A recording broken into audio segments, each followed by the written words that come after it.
چاپانداز موفق به گرفتن گوساله میشه. دستان قدرتمند کدام پهلوان بلند میکند این گوساله را. دستان عمر بیگ پهلوان به گوساله رسیده است، گوساله را در تقویم خود جا داد و همچنان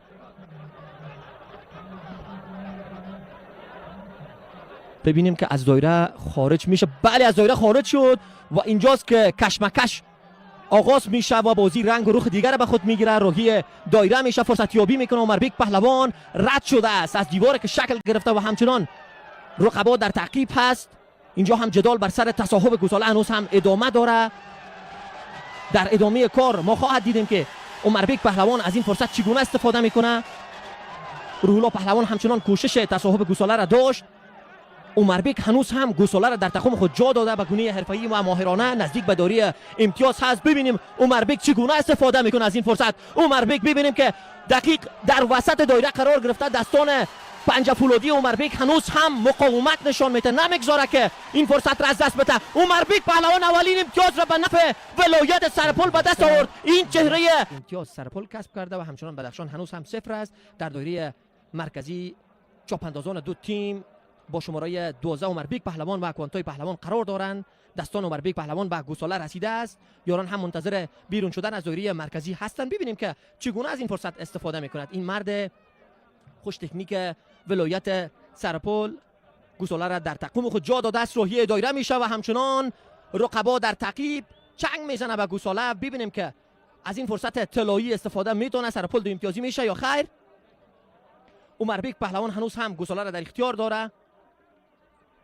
چرخش‌های جانانه‌ای که انجام میده عمر بیگ پهلوان مقاومت میکنه، در این صحنه کوشش میکنه موقعیت یابی بکنه، یارانش او را همراهی میکنه و همچنان دیوار دفاعی که شکل میگیره سوی تیم ولایت بدخشان ممانعتی که صورت میگیره و همچنان از پای قدرتمند و تودشکن هر دو تیم کوشش میکنن راه را بگشاید برای یاران همتیمی خود و همچنان تکروی این چاپانداز ماهر و جسور تیم ولایت سرپل هنوز هم ادامه داره. روش خاصی که کار میگیره برای موقعیت یابی و انجام حملاتی که صورت میگیره سوی تیم ولایت بدخشان کوشش میکنن مانع امتیاز دوم سرپل شوه.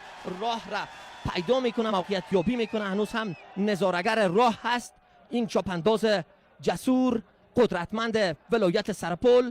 در کنارش ناری پوشان تیم ولایت بدخشان هم در کوشش تصاحب گوساله هستند. ببینیم که از این فرصت چگونه استفاده خواهد کرد. عملکرد شایسته این چاپانداز ستودنی است، روی نقطه دایره امتیاز متمرکز هستند، نگاه ها به دایره امتیاز دوخته شده. ببینیم که از این فرصت چگونه استفاده خواهند کرد. بله عمر بیگ پهلوان توانست که امتیاز دوم سرپل رقم بزنه، امتیازی که اینا را یک قدم دیگر نزدیک ساخت به عنوان قهرمانی دور هفتم لیگ ملی بزکشی افغانستان. عمر بیگ مرد شاهی دایره حلال میشه. ببینیم که از این فرصت چگونه استفاده میکنه. نزدیک هست، دستان هر دو چاپانداز به گوساله گیر داده است.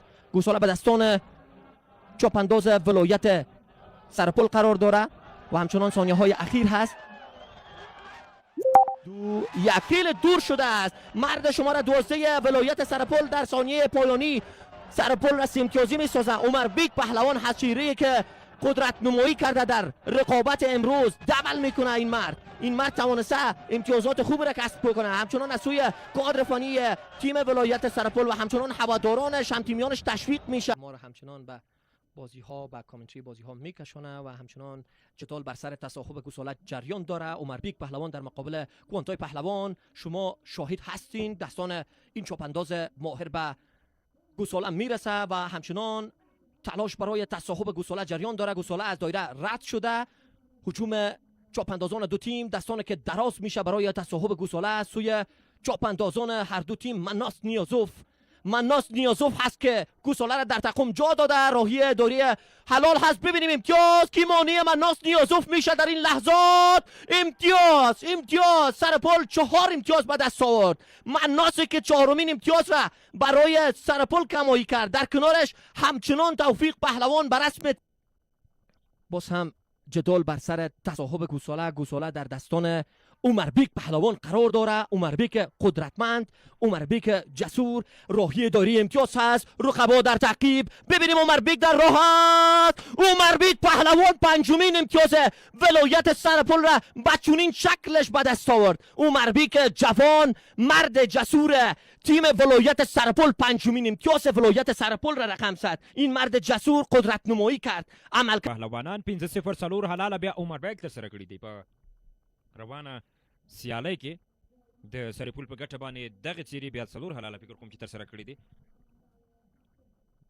داسې ښکاري چې خوسکي واک بیا هم د سرپل د لوبډلې پهلوان سره اوسي په دغه موقع کې او هغه به غواړي چې حلال په طرف باندې ځغاسته ورکړي خپل آس ته.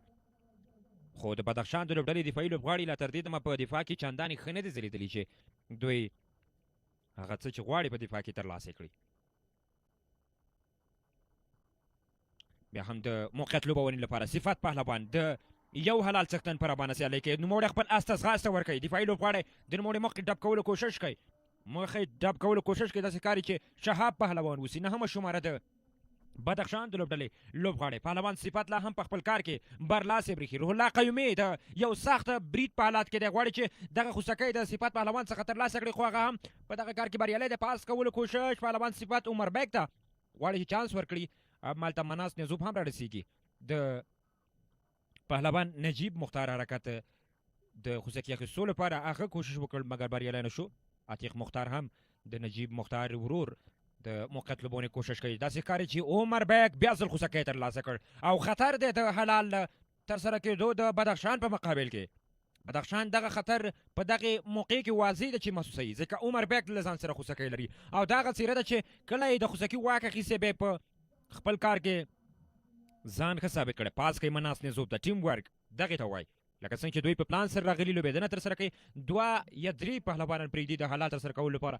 نور لوبغاړي دوی پهلوانان دفاعي حالات غوره کوي د خپل ټیم او د خپل همکار په ګټه چې لوبېدنه ترسره کوي تر څو د حلال وکړي او ټیمي بریا ته ورسېږي. تر دې موږ ګورو چې 15-0 مخکښه دي د سرپل د لوبډلې پهلوانان په روانه سیالۍ کې. مناس نیازوب او دلته حلال ترسره کېږي. شپږم حلال د بدخشان لپاره نور هم سخت شو. اتلولۍ ته نږدې کېږي د سرپل لوبډلې لوبغاړي پهلوانان چې بیا هم د خوسکي واک عمربیک پهلوان ترلاسه کړ. دغه څیره ده چې په روانه سیالۍ کې د اتل په څیر د خپلې لوبډلې په ګټه ولوبېد. د حلال دایرې ته څیرمه نوموړی رارسېږي، غواړي چې خپل اس ته ځغاسته ورکړي د حلال ترسره کولو لپاره. دی بیا په چټکۍ سره خپل اس غلی. کنټرول هم د نوموړي په واک کې دی، بیا ځل نږدې کېږي دفاعي لوبغاړي مخې ته راځي. دلته حلال ترسره کېږي. اووم حلال د سرپل په مقابل کې، البته بدخشان په مقابل کې سرپل لوبډلې لوبغاړی. دغه څیره ده چې شپږم حلال یې د خپلې لوبډلې په ګټه ترسره کړ. 12مه شماره لوبغاړی عمربیک د قرغیزستان هېواد سره تعلق لري او دغه سیالیو لپاره بیا د سرپل لوبډلې مسؤلینو راغوښتی دی. عمربیک تاسې ګورئ تکرار کې چې یو ښه حرکت ترسره کوي. اوبه